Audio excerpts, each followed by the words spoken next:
King is going back to that founding moment and saying it is time for this country to live up to its founding ideals. And of course, we are still trying to get this country to live up to its founding ideals.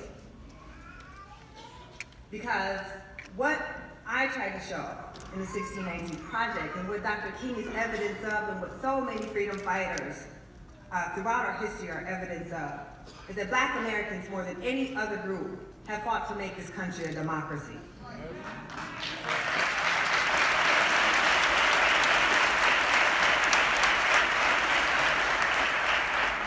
The first time in the history of the United States where we even began to resemble a true democracy was in the brief period of Reconstruction following the Civil War, where for the first time in the history since the British Knight of Jamestown in 1607, we actually have a semblance of multiracial democracy occurring in the South, where the formerly enslaved are serving in government with white Americans and passing some of the most progressive legislation that the South had ever seen. Of course, we know what happens after that. So it is during this period which historian Eric Fodor calls the second founding, because the first founding didn't include most of us, but the second founding did. And this second founding was pushed largely by formerly enslaved people and their white allies. And we get the 1866 Civil Rights Act, which to this day is the most powerful civil rights law ever passed in this country. It outlaws discrimination in almost every aspect of American life.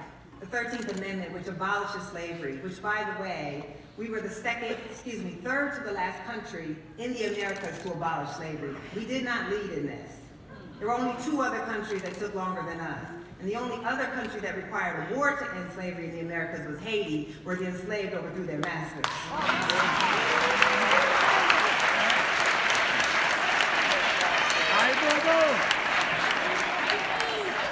Black Americans pushed for the 14th Amendment. It is the 14th Amendment which, for the first time in the history of this country, demands equal protection before the law of all citizens.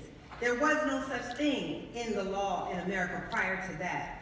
And more importantly, it is the 14th Amendment where Black people are saying we deserve to be treated as citizens in our own country, that you get the birthright citizens law. That is the 14th Amendment. To this day, we are one of the few countries in the world where immigrants can come here and their child is automatically given citizenship. That is because of Black Americans' resistance struggle.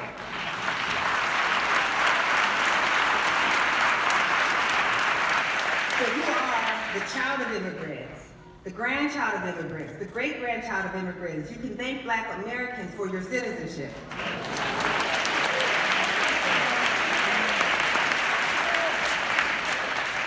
It's always amazing how folks are quick to give us credit for the bad things, but never want to give us credit for the good ones. And of course, in the 15th Amendment, this is where we get universal suffrage, at least for men. Women would not come, of course, for several decades, but in the 15th Amendment, it is the understanding that in America, citizenship is defined by your ability to vote, and that nothing makes you less of a citizen than having your vote denied, which of course tells us why we still see those efforts to suppress the vote right now. So women's suffrage wouldn't come until 1920 with the 19th Amendment, which the 100th anniversary will be in August of this year. But we also know that white women were not immune to white supremacy either. And often they were fighting against Black women getting the right to vote. And Black women did not get suffrage in the year 1920.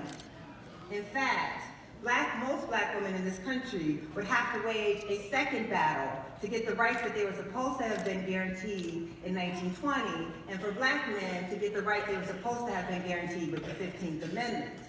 This woman here is a woman by the name of Amelia Boynton Robinson, who recently died at more than 100 years old. She was a regular citizen in Selma, Alabama. Selma was a majority Black city, but just 1% of the Black people in that town could vote, because of a 100-year period of sustained racial terrorism that Black Americans faced at the end of slavery. It was her who actually pressed Dr. King to come to Selma to organize Black voters. And it was her who was part of that first march known as Bloody Sunday, where she was nearly beaten to death and left on the side of the Edmund Pettus Bridge. Of course, Dr. King would then come after that and finish that march for voting rights. And a few months later, because of what happened that day on Bloody Sunday, we would get the 1965 Voting Rights Act passed by Lyndon B. Johnson.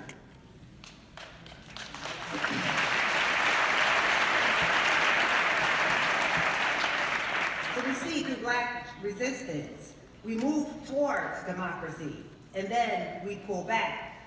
So Reconstruction is followed by 100 years of apartheid and racial terrorism, and then once again, Black Americans have to wage a war against their own countrymen in order to move this country back towards democracy.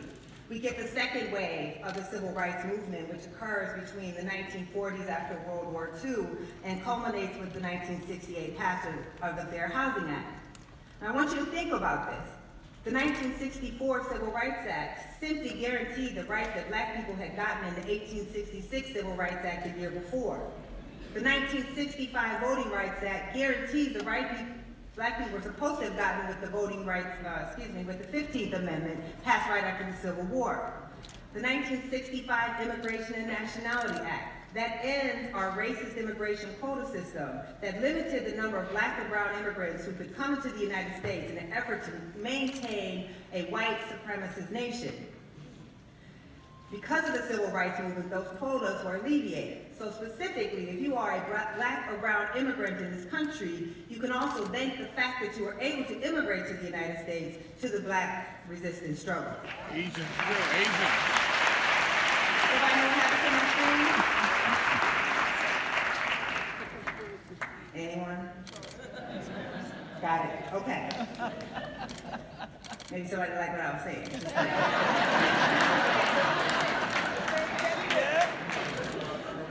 So we should think about that though, right? Because part of the process of assimilation, if you are a new immigrant to this country, is to immediately distance yourself from native-born Black Americans. We should rethink that is a narrative that serves white supremacy. And the fact that once large numbers of Black and brown people were able to immigrate to the United States because of the Black freedom struggle, they immigrated to a country where all legal discrimination had been purged from the law. So you did not have to experience generations of living under racial apartheid, and that is a different experience altogether. And then the last of the great civil rights legislation, the Northern Civil Rights Bill, as it was known, was the Fair Housing Act in 1968. It was considered the Northern Civil Rights Bill because housing was how white Americans accomplished Jim Crow in the North. You didn't have to bar Black people from your schools and your libraries and your restaurants if Black people couldn't live in your neighborhood.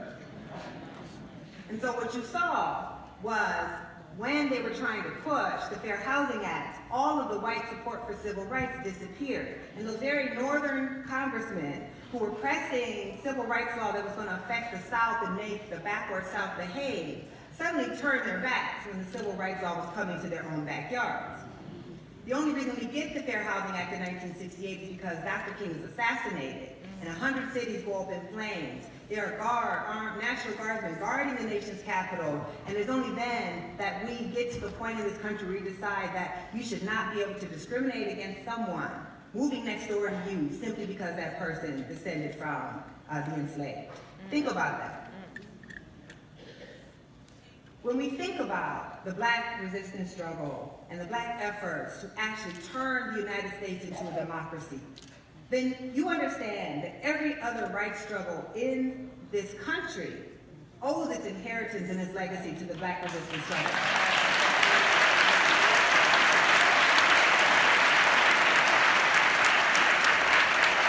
When Black people fight for civil rights, they have never fought only for their own rights.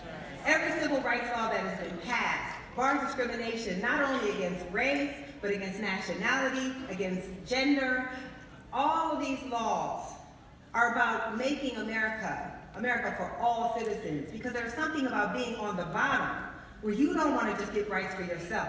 You understand the importance of universal rights for all human beings, and that is what Black Americans in this country have long supported. So when you think about the women's rights movement, the gay rights movement, the disability rights movement, all of them come out of the Black freedom struggle. When gay Americans go to the Supreme Court and argue that they have a constitutional right to marry, they use the 14th Amendment Equal Protection Clause, passed after the end of slavery to ensure the formerly enslaved have the right to citizenship, and that is how they win their rights.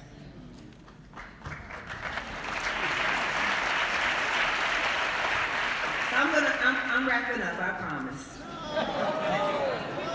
When they told me 20 minutes, I was like, I've never given a 20-minute speech in my life.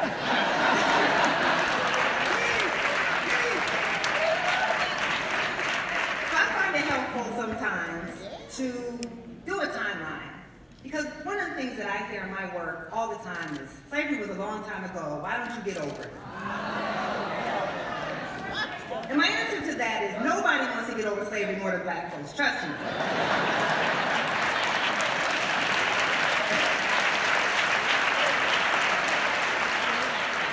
What's important to me is to understand that anti-Black racism is in the actual DNA of our country. When you understand that the English landed Jamestown in 1607, and it takes only 12 years to import and purchase the first enslaved Africans to be sold into slavery. 12 years. We aren't even thinking of becoming the United States. We aren't even an established colony yet we have already established racialized slavery. It would take 150 years before we even decide to become a country. So the institution of slavery and the belief that it is okay to buy and sell human beings as long as they are of African descent is 150 years old before we even decide we want to become our own nation. It would take another 100 years before we abolish the institution of slavery, behind just Brazil and Cuba. Now think about how many of you have been raised to think, yeah, we had slavery, but we led the fight to abolish it. We did not. That is false. The deadliest war in American history, some 700,000 lives have to be shed to end the institution of slavery in this country. We were wedded to this institution, North and South.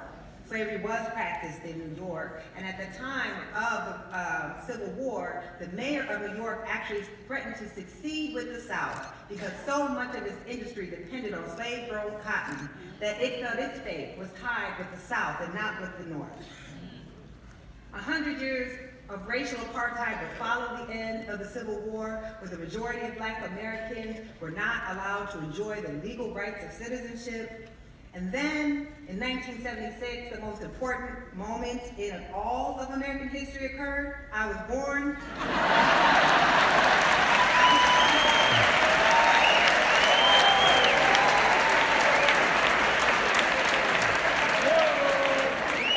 Are there any historians in here? Okay, that might not be factually accurate, but I bring that up to say, I am 43 years old. And I am part of the first generation of Black Americans in the history of our presence here who was born with full legal rights of citizenship. My father was born in apartheid, Mississippi. This is not ancient history. Dr. King could still be alive with us today if he had not been assassinated. We like to think that this was a long time ago, and it was not.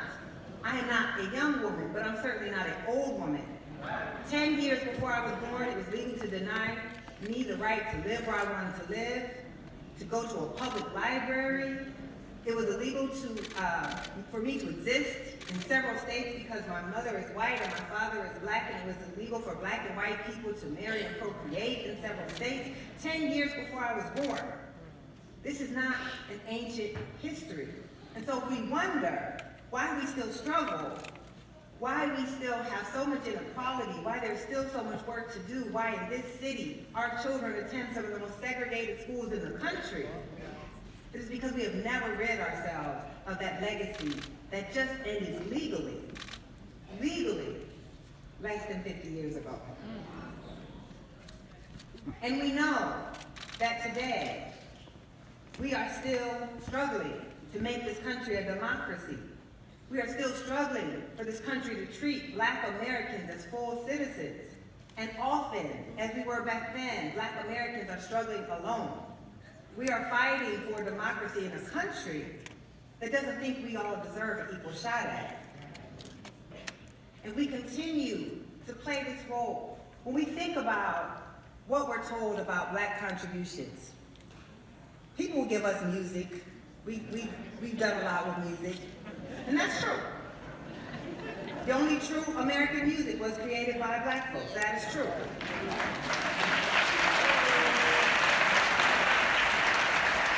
Some folks will give us that, we, through our brute labor, built this country's wealth, not acknowledging the agricultural skill, the architectural skill, the ironworking skill that we also had. But the most pivotal role that Black Americans have played is to actually make this country a democracy. More than any other group of people. Because democracy for us could never just be beautiful words on paper.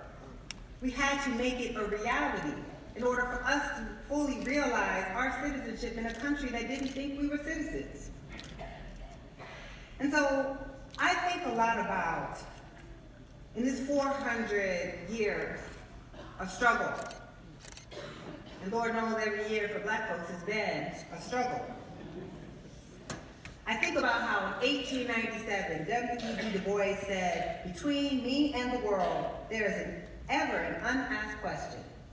How does it feel to be a problem?" This is how we have been defined since the moment we got here.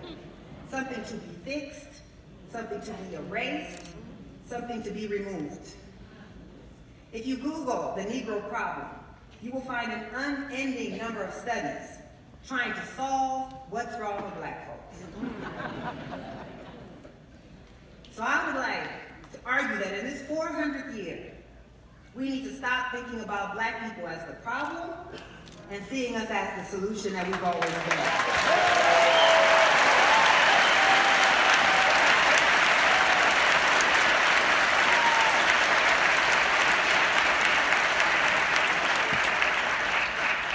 When you look at polling, research, what it shows is that Black Americans, more than any other group, vote for the common good. We support the common good. We believe in the collective.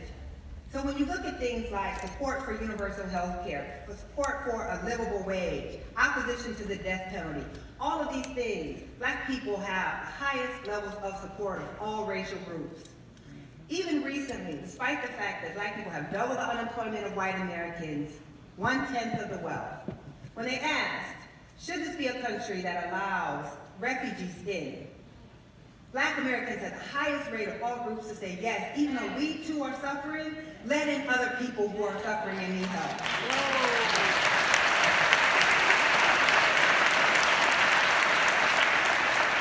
This is who we are, and we need look no further than the 2016 election to understand how Black Americans are the vanguard of this democracy.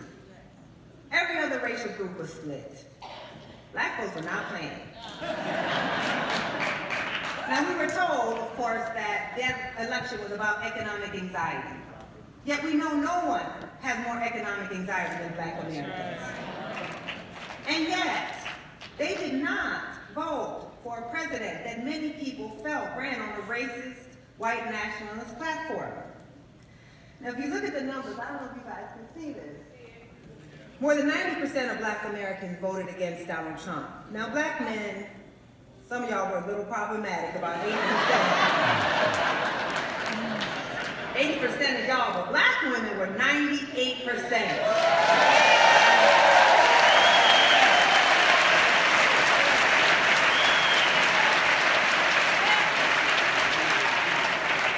Now, the margin of error was bigger than 2%, so I actually think none of Black women voted for Donald Trump. What that tells you, and the survey shows us that Black women above all vote for community and believe in a common good and believe that our faith is intertwined.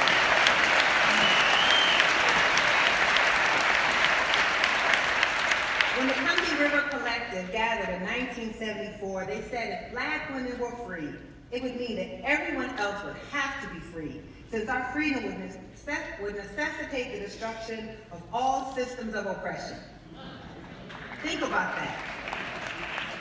And so, in closing, I would argue that if we want to see King's dream finally fulfilled, and not a homogenized dream of people holding hands. Frankly, I don't care if my daughter holds hands with somebody else's daughter. But a radical vision where we repair the damage that has been done to Black Americans, where we move towards a true sense of equality and justice, where people don't have to try to get by on a wage that doesn't pay their bills, where some people get to go to a public school that has everything that looks like a private school and the rest of the kids have to do what they can. If we want that radical dream that King had, then I would recommend that we listen to Black women, starting with this one. Thank you.